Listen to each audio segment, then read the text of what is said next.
Welcome to K Mall, a premium project by Kaleen Group. Book now.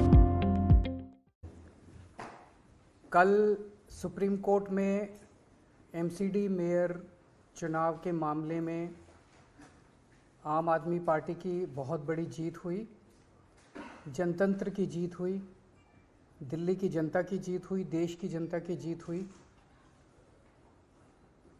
जो गलत तरीके से एलजी साहब और बीजेपी वाले हारने के बावजूद भी जोर ज़बरदस्ती करके असंवैधानिक तरीके से, गैरकानूनी तरीके से बीजेपी का मेयर बनाने की कोशिश कर रहे थे, उस षड्यंत्र को एक तरह से नाकाम कर दिया सुप्रीम कोर्ट ने।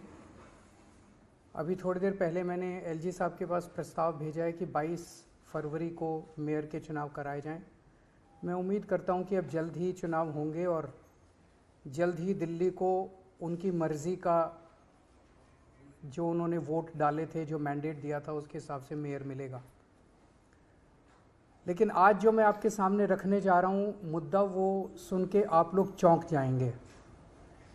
कल सुप्रीम कोर्ट के अंदर जो केस हुआ,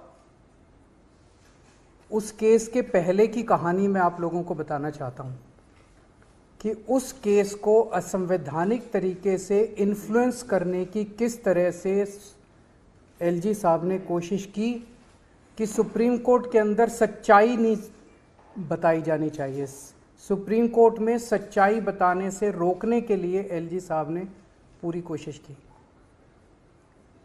शैली ओबेरॉय जो हमारी मेयर कैंडिडेट हैं, उन्होंने सुप्रीम कोर्ट में केस किया।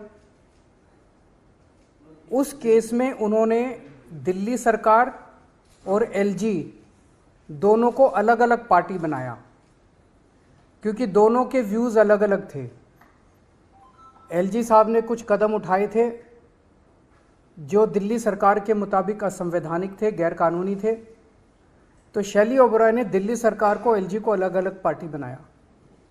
दिल्ली सरकार ने यूडी सेक्रेटरी को आदेश दिए कि इस केस में गौतम नारायण को दिल्ली सरकार की तरफ से वकील नियुक्त किया जाए। दिल्ली सरकार की अपनी मर्जी है कि वो किसी को भी वकील बना सकती है। एलजी साहब ने 9 फरवरी की रात को, मुझे याद है कि अगले दिन केस था, 9 फरवरी की रात को यूडी सेक्रेटरी को ये आदेश जारी किया। इसकी कॉपी हम लोगों ने आपको भेज दी है। इसका सेकंड पैराग्राफ अगर आप पढ़ेंगे तो एलजी साहब ये कह रहे हैं कि honourable lieutenant governor has desired that urban development department shall defend this petition. उन्होंने कहा, एलजी साहब ने, कि पहली चीज, आप मेरा वकील ही दिल्ली सरकार का वकील भी लगाइए। श्री तुषार मेहता एलजी साहब के वकील थे। दिल्ली सरकार के अफसर को आदेश दिया गया कि तुषार मेहता को ही दिल्ली सरकार का वकील भी लगाइए। तेरा वकील तो तेरा वकील भी मेरा वकील और मेरा वकील भी मेरा वकील। मतलब ये तो दुनिया के इतिहास में पहली बार हो रहा होगा कि दो अपोजिंग पार्टियां, दोनों अपोजिंग पार्टी का वकील एक ही होगा। तेरा वकील भी मेरा वकील और मेरा वकील भी मेरा वकील। तुषार मेहता दिल्ली सरकार का वकील और तुषार मेहता जो है वो एलजी का भी वकील। फिर इसमें लिखा है कि Delhi urban development department shall defend this petition. LG साहब उसको कह रहे हैं, अफसर को, कि जितने गलत काम मैंने किया आपको सुप्रीम कोर्ट में उसको डिफेंड करना है। आपको सच्चाई नहीं बतानी, आपको के सुप्रीम कोर्ट के अंदर मेरे सारे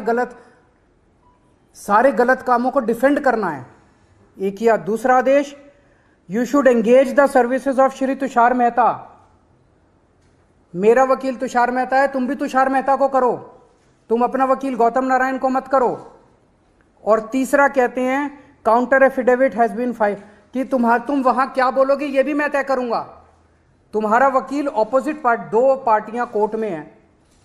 एक पार्टी अपनी दादागिरी, अपनी गुंडागर्दी, अपने पद का दुरुपयोग करके दूसरी पार्टी को कहती है कि तेरा वकील भी मैं तय करूंगा, तेरी सबमिशंस भी मैं तय करूंगा और तू मेरे पक्ष में बोलेगा। ये तो इन्होंने, ये क्या है? तो ये 2 डायरेक्शन जब उस अफसर के पास गई, उस अफसर को दिल्ली सरकार के मनीष सिसोदिया जी ने डायरेक्शन दी कि आप गौतम नारायण को कीजिए, एलजी साहब ने डायरेक्शन दी कि आप तुषार मेहता को कीजिए। वो बेचारा अफसर आप सोच सकते हैं क्या करता। उसके पास कोई चारा नहीं था, उसने तुषार मेहता जी के पक्ष में अपना वकालतनामा दी। दिल्ली सरकार का वकालतनामा भी तुषार मेहता जी के पक्ष में दे दिया। क्यों दिया?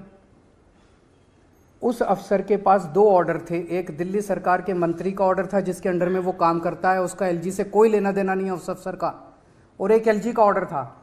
एलजी कह रहे हैं तुषार मेहता को वकील लगाओ, ये क्या मंत्री जी कह रहे हैं, उसके अपने मंत्री जी कह रहे हैं कि गौतम, उसने तुषार मेहता के वकालत के पक्ष में वकालतनामा दे दिया। तो तुषार मेहता सुप्रीम कोर्ट के अंदर दोनों पार्टियों की तरफ से खड़े थे, दिल्ली सरकार की तरफ से भी खड़े थे और एलजी साहब की तरफ से भी खड़े थे। जाहिर तौर पे अफसर के यहाँ पे बंदूक रख के उसको धमकी दे के तेरे को सस्पेंड कर देंगे, तेरे को ट्रांसफ़र कर देंगे, तेरा करियर बर्बाद कर देंगे, उससे ज़बरदस्ती करके और वो वकालतनामा दिलवाया गया। एलजी ने ऐसा क्यों किया?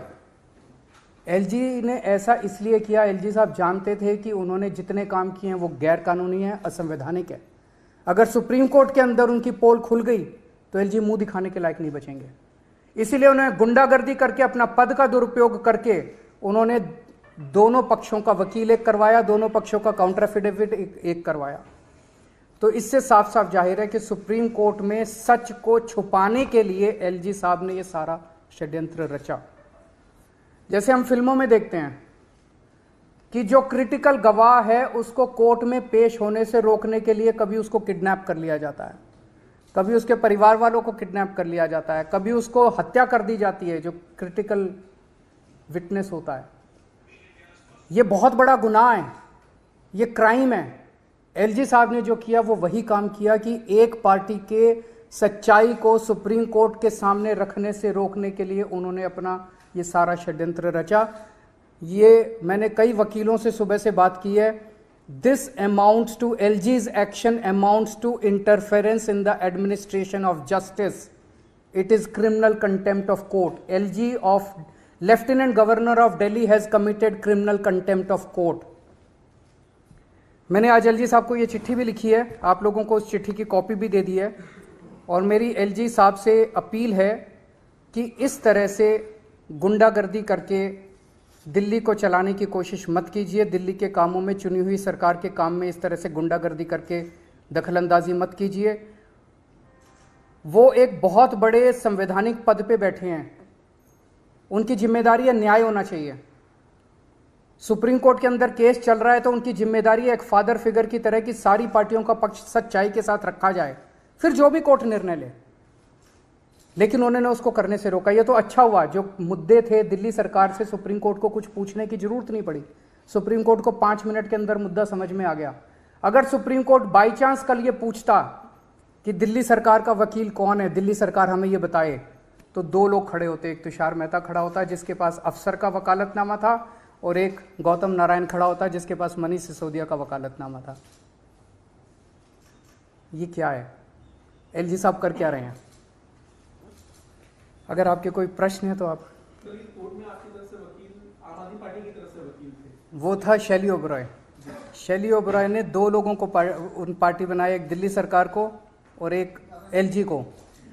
उन्हीं मुद्दों पे एलजी के अलग वो थे, दिल्ली सरकार के अलग थे, तो 2 अलग वकील होने चाहिए थे। तो मान लीजिए कोर्ट एक मुद्दे पे पूछता, दिल्ली सरकार आपको क्या कहना है, एलजी साहब आपको क्या कहना है। कोर्ट को पूछने की जरूरत नहीं पड़ी। कल आपने देखा कि 5 मिनट के अंदर जज साहब को पूरा मुद्दा समझ आ गया, उसके बाद उन्होंने ऑर्डर कर दिया। किस तरह से सरकार को भविष्य में देख रहे हैं या कामकाज। Welcome to K-Mall, a premium project by Kaleen Group. K-Mall is in the heart of Kolkata's electronic, garment and lifestyle hub, Khidirpur. K-Mall, which is designed as a world-class mall, is the outcome of endless effort of our experts, combined with modern superb techniques and new age design. Book now